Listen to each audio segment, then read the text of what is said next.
Bull market में सबके पैसे बनते हैं। अगर आपका पोर्टफोलियो 15% ऊपर है, 20% ऊपर है, 25% ऊपर है, 30% ऊपर है, आप महीने के 2 लाख कमाए हैं, 4 लाख कमाए हैं, 5 लाख कमाए हैं, 10 लाख कमाए हैं, आप बहुत खुश हैं।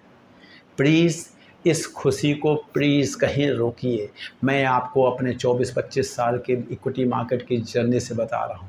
कितना पैसा आपने कमाया ये बहुत मैटर नहीं करेगा, कितना पैसा उसमें से आप यूज कर पाए ये बहुत मैटर करेगा।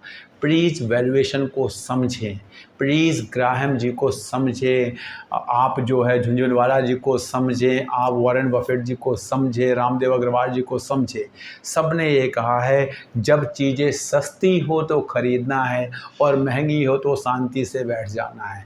अगर आपके पोर्टफोलियो में चीज़ें ऐसी हैं जो महंगी हो चुकी हैं, अब सस्ता क्या होता है और महंगा क्या होता है आपको जानना पड़ेगा। अगर कोई चीज़ महंगी हो चुकी है, अगर 10 रुपए की चीज़ है, उसकी वैल्यू 10 रुपए है, उसका प्राइस 15 हो चुका है, तो प्लीज़ वहाँ से बाहर निकल जाए। जितनी जल्दी बाहर निकलेंगे उतना खुश रहेगा। ये कोई बुरी बात नहीं है कि आप डेट में जाके बैठें, आप थोड़ा सा गोल्ड लेके बैठें, एफडीज़ में पैसे हों आपका, हो सकता है कि सही किसी प्रॉपर्टी में भी हो सकता है पैसा। कोई लोग बड़े इन्वेस्टमेंट एडवाइज़र आएंगे आपसे कहेंगे नहीं जी इक्विटी ही सबसे अच्छा बेनिफिट देता है। ये वो लोग हैं जिनको इक्विटी पे आपसे कमीशन लेना है। वो चाहेंगे कि आप इक्विटी में आएँ, खरीदें, बेचें, खरीदें, बेचें, बिकॉज़ हर खरीद बेच पे जितना बड़ा पोर्टफोलियो होगा उतना उनका कमीशन मिलेगा। मैं आपको बता रहा हूँ, किसी भी एक्सपर्ट को आप पढ़ेंगे तो वो हमेशा यही कहता है जिसने इक्विटी से पैसा बनाया है कि it is all about planning. कब प्रॉपर्टी सस्ती है तब आप प्रॉपर्टी खरीद लें, कब गोल्ड सस्ता है तो आप गोल्ड खरीद लें, कब एफडी सस्ते हैं तो आप एफडी खरीद लें, और कब शेयर सस्ते हैं तो शेयर खरीद लें। मेरी कैलकुलेशन के हिसाब से आज गोल्ड महंगा है, आज इक्विटी महंगी है। नो डाउट कुछ इक्विटी, कुछ शेयर अगर आप कैलकुलेट करना आता है तो कुछ शेयर आज भी सस्ते हैं। मेरे हिसाब से प्रॉपर्टी बहुत महंगी है। मेरा आज मुझसे कोई पूछे तो आज मेरे पोर्टफोलियो का 30 से 35% पैसा मेरा एफडीज़ में है। मैंने किया है और मैं तो कर रहा हूँ। मैं एक इक्विटी से कोई प्यार करने वाला इंसान नहीं हूँ। इक्विटी के महत्व को जानता हूँ, इक्विटी में इन्वेस्ट करता हूँ, लेकिन कब करता हूँ? जब इक्विटी में कोई नहीं करता, जब लगता है रिसेशन है, कुछ नहीं है, तो मैं करता हूँ।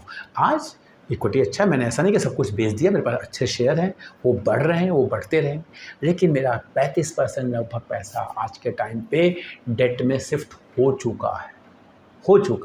और हो सकता है आपका निफ्टी यहाँ से 30,000 चला जाए। मुझे 30,000 से कोई मतलब नहीं है, मुझे तो सस्ते और महंगे से मतलब है। अगर वो चीज़ 40,000 की है और 30 में मिल रही है तो मैं खरीदूंगा, लेकिन अगर वो 20 की है और 24 में मिल रही है तो मैं नहीं खरीदूंगा। आप कहोगे सब 30 में खरीदेंगे, 24 में नहीं खरीदेंगे? I am going to buy at 30 and not going to buy at 24। Why? Because the value of that is 20। Why should I buy at 24? If the value of that is 40, I will buy at 30. This is the only strategy which you can follow. Please try to differentiate between price and value, and price is known to everyone because आप click करो आपको पता चल जाएगा. Try to calculate the actual figure. What can be the value? Nobody can go to the actual, but एक estimate आप लगाते हैं. आज मैं आपको एक ग्राहम जी की एक बात बताता हूँ जो 1970s में उन्होंने बताई थी उनके डिफरेंट रिसर्च में। कुछ नहीं समझ में आता ना, पीबी और पी के मल्टीपल को देखो। अगर पीबी और पीई का मल्टीपल किसी भी सिचुएशन में एक लिमिट से ऊपर जाता है तो प्लीज़ उससे निकल जाओ। पीबी इंटू पीई, जैसे ग्राहम जी ने तो 22.5 दिया था ये वैल्यू। इंडिया क्योंकि ग्रोइंग कंट्री है, हमें सिचुएशन के हिसाब से देखना होता है कि ग्रोइंग है कि ग्रोथ हो चुका है कि अंडर डेवलप्ड है, उस सिचुएशन के हिसाब से मुझसे कोई पूछे तो अगर पीबी इंटू पीई जब आपका 60, 65, 70 के ऊपर होने लगे तो बहुत ख़राब सिचुएशन होती है। एक्सट्रीम शेयर्स को छोड़ के जहाँ कुछ और फैक्टर हो, कुछ और होने वाला हो, जहाँ पे पीबी में सही वैल्यूएशन नहीं आ रही है या पीई में सही वैल्यूएशन नहीं आ रही है, वहाँ आपको देखना पड़ेगा। वही बात है कि पीबी में भी जो चीज़ें इंक्लूड की गई हैं सब कुछ है कि नहीं। एक लैंड है तो 500 करोड़ का, लेकिन दिखाया गया है केवल 5 crore due to accounting rules, तो वो आपको समझना पड़ेगा। लेकिन पीबी इंटू पी अगर आपका इंडिया के कॉन्टेक्स्ट में 60-65 के ऊपर जा रहा है तो कोशिश करें कि अब बहुत हो गया। वैल्यूएशन बहुत इम्पॉर्टेंट है।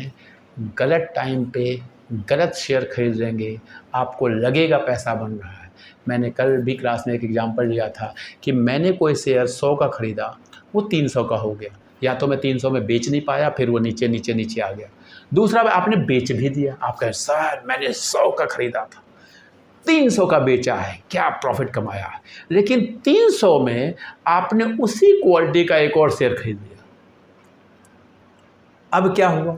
If you have buyed the same quality of share, suppose I am talking about a railway stock और I am talking about defence stock. If you have purchased a defense stock at 100 and you have sold it at 300, again you have bought another defense stock or fertilizer stock or railway stock on 300. Same valuation I am talking about, not 300 100 से मतलब नहीं, उसी valuation पे आपने खरीद लिया। हो गया क्या इस पूरे प्रोसेस में? आपके पास 100 वाली चीज़ 300 में आ गई। एक्चुअल में आपका कुछ पैसा नहीं बना।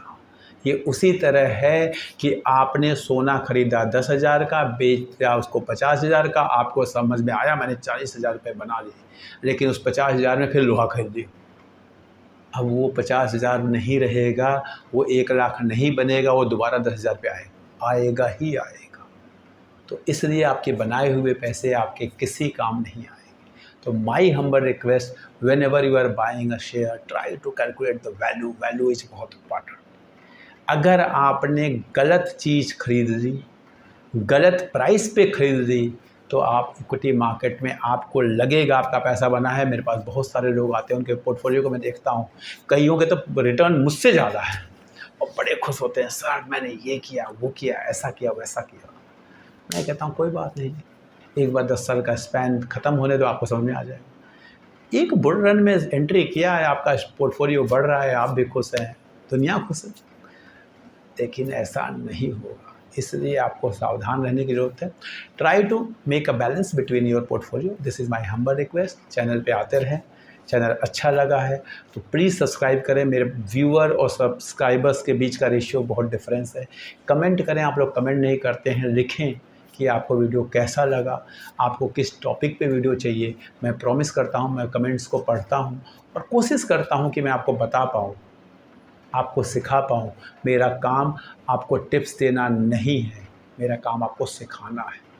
आप सीख जाएंगे, आप इक्विटी के इम्पोर्टेंस को समझ जाएंगे, आप पोर्टफोलियो डाइवर्सिफिकेशन के इम्पोर्टेंस को समझ जाएंगे, आप फाइनेंशियल लिटरेसी को कहते हैं ना अपने दिनचर्या में उतार लेंगे, आप बजटिंग को, सेविंग को, इन्वेस्टमेंट को इम्पोर्टेंस देना शुरू कर देंगे, आपका काम हो जाएगा। Thank you very much.